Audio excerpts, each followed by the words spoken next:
In the top stories, police investigating sexual assault. Second COVID-19 wave sweeps Brazil, overwhelming hospitals, and Trump releases video repeating debunked election fraud claims. Hello and welcome to the ZIZ Midday newscast. Today's Thursday, the 3rd of December 2020. I'm Jason Davis. Nationally, the police are investigating an incident in which a female juvenile was sexually assaulted in the Bastille area on Monday. According to a police statement, sometime before midday on Monday, a male assailant held the female around her throat from the back and took her into an abandoned house where he physically and sexually assaulted her. The assailant then fled the scene.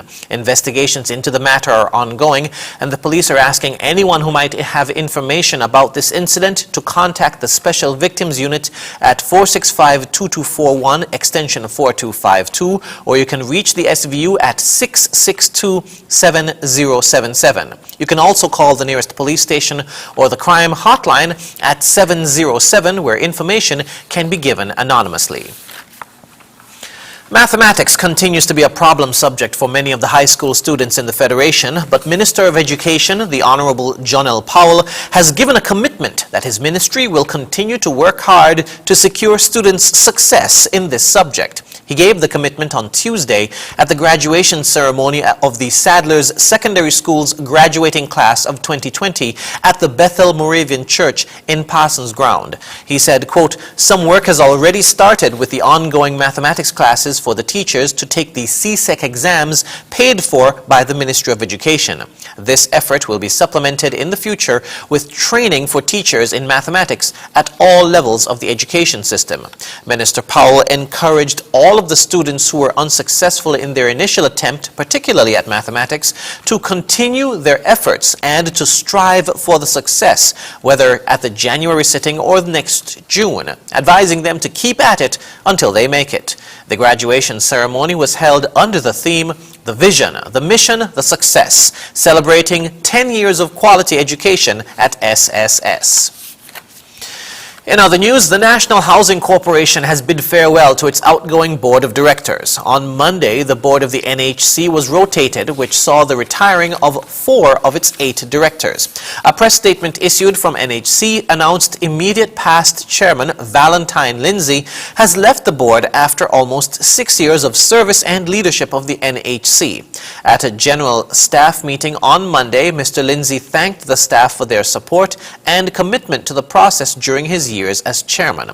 The board secretary Candace Keynes Dickinson also retired in this rotation after contributing 4 years of distinguished service towards the advancement of the corporation. Natasha Daniel and Annette France are the other 2 directors who have been retired during this rotation.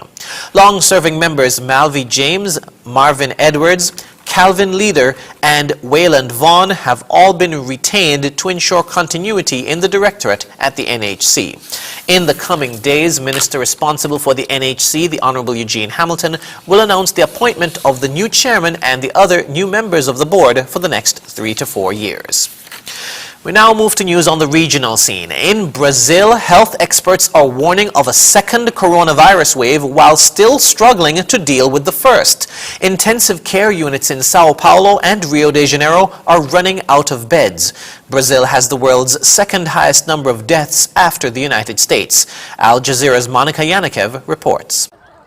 As summer approaches and temperatures rise, the beaches in Rio de Janeiro are increasingly packed. And so are the intensive care units, both in public and private hospitals. 90% of them are occupied, many of them by younger patients. But that's not stopping countless others who believe the COVID-19 pandemic is over. I'm no longer afraid of the coronavirus. Nobody is. Just look around. Ignoring social distancing and the use of masks is a risk that comes at a high price. We are not prepared for this second wave. Emergency field hospitals have been dismantled. Doctors say the existing hospitals in Rio de Janeiro and São Paulo are reaching their limit and may no longer be able to cope with the increasing number of infected unless urgent measures to stop them are taken. we have several colleagues, medical doctors that were in the front working that got sick, and they are occupying intensive care beds. And so it means that we are having another epidemic peak. And I am afraid, I'm really afraid that December can bring to Brazil the second wave. So my personal feeling is that we are going to have a very sad Christmas and beginning of the new year. With 174,000 COVID-19 related deaths, Brazil has the world's second largest number of fatalities after the United States. But just as the curve was beginning to flatten, there was a spike. More and more young people were seen in crowded bars and at parties. And then there was the recent political campaign for mayoral elections in more than 5,000 cities nationwide. As soon as the November 29 municipal elections were over, the governor of the state of São Paulo announced new safety measures. We won't close down economic activities, but restrict them to avoid gatherings. As of now, shops, bars, and restaurants will only be able to operate at 40% of their capacity and must close by 10 p.m. For some, it may be too little, too late.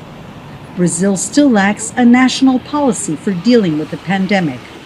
So even for researchers working on the vaccine, like Margaret Dalcomo, it's hard to imagine what will happen if government authorities and Brazilians themselves don't take the necessary precautions. I don't know. I don't know. I am praying.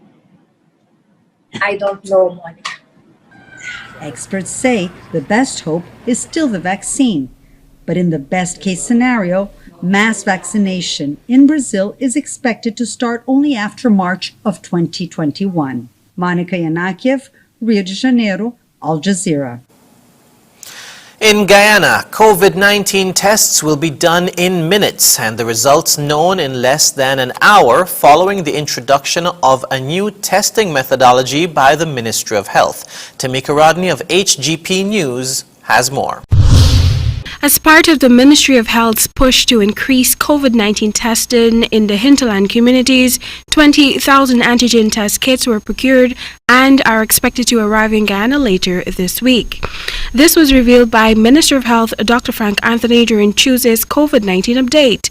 He noted that both the PCR and antigen tests require the insertion of a nasal swab into the nostrils, except that with the antigen test, the results are presented within 45 minutes outside of a laboratory setting. In this case, when you take the swab, you can perform the tests at the point where you're taking off the swab.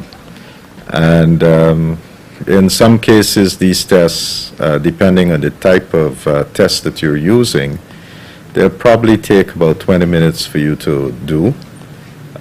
In other cases, it might take a little bit longer. So what this helps us to do, it identifies the virus or fragments of the virus, and it allows us to get a better picture of what is happening with this patient rather than waiting for a 24-hour period, and then we'll get a result through PCR. So it gives us an immediate sense of whether this person has COVID or not. He noted that while the new tests will allow health personnel to provide results in a timely manner, the testing services will also be available at the hospitals. A lot of times the doctors are a little bit skeptical about admitting patients because they need to know their status. And when you wait 24 hours, you have to put the patients in a transition area and wait until you're certain from the PCR. This would reduce that time because we would be able to test people, and if they're determined to be positive, then we can immediately isolate them. The ministry is aiming to conclude the requisite training of healthcare workers to administer the tests by Wednesday, after which the kits will be distributed to the various regions. We have so far procured enough kits that can last us for maybe a 3 to 4 month period, and we'll see how it works. There are now 3 COVID-19 testing options available in Guyana. The gold standard remains the polymerase chain reaction test, while the rapid antibody test is recommended as a screening mechanism. Tamika Rodney reporting for the HGP Nightly News. Internationally, U.S. President Donald Trump has given a speech on social media repeating his unfounded allegations of election fraud. Facebook and Twitter placed warnings on the video statement. It comes a day after Trump's claims were contradicted by the U.S. Attorney General. Al Jazeera's Alan Fisher reports. It was remarkable. This may be the most important speech I've ever made. More for how it was delivered than the sentiment. Donald Trump does not accept the result of the 2020 US presidential election, but for the man regarded as the most powerful politician in the world, no network coverage, no packed rally, instead a 46-minute video on Facebook.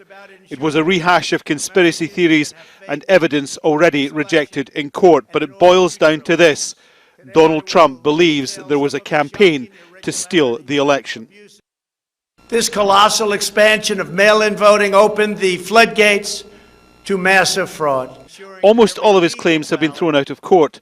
The judges who have rejected his motions include those appointed by Donald Trump. And the president's comments coming just 24 hours after his Attorney General confirmed the Department of Justice has seen no evidence of widespread voter fraud.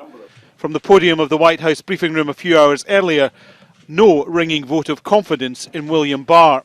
Does he have faith in Attorney General Bill Barr? Does he still have confidence in Bill Barr? The president, if he has any personnel announcement, will be the first to know it.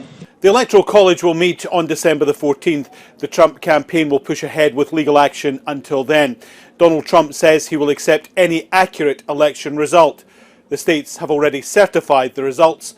Joe Biden won and is the president-elect. Alan Fisher, Al Jazeera, at the White House. Today is the International Day of People with Disabilities. It marks a new start for a community in Pakistan's province of Balochistan. Hundreds of people there who lost their limbs years ago now have a chance at a new beginning. Al Jazeera's Katia Lopez Hodoyan reports. It's not easy to get to Pakistan's Zarabudi district. Few people know their way around the rough terrain. And for years, most of the country was unaware of the community's struggle. Hundreds of people, including children, have lost their limbs because of explosive devices hidden in the dry land from a years-long conflict. Now, for the first time in years, many are walking again on their own. A local charity is giving artificial limbs to more than 100 people. Ghalib Hussain is one of them. He was 13 when he lost his legs 12 years ago. I took my goats and sheep to the mountains that day, but I didn't know there were explosive devices in the area. Suddenly there was a huge blast and I lost my legs.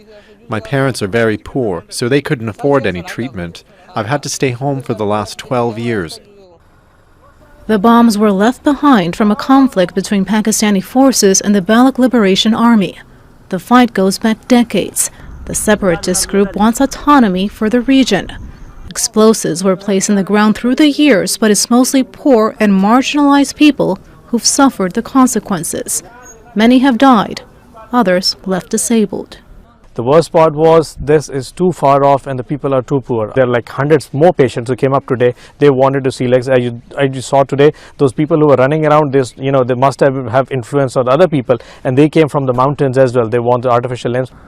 Shazia is trying out her new prosthetic leg. Her uncle is nearby in case she falls. She says she wore her favorite dress to mark the day when she walked again. She was 4 years old when an explosive tore off her leg. She had to stop going to school, but now she says she wants to go back and one day be a doctor. I used to see other children walk to school every day, but I couldn't go with them. I would see them playing, but I couldn't join. I'm very fond of learning, but I had to stop my studies. But now I can go back to school. I can walk again. The path ahead may still be challenging, but people here say they now look forward to walking through it on their own. Katia Lopez Odoyan, Al Jazeera.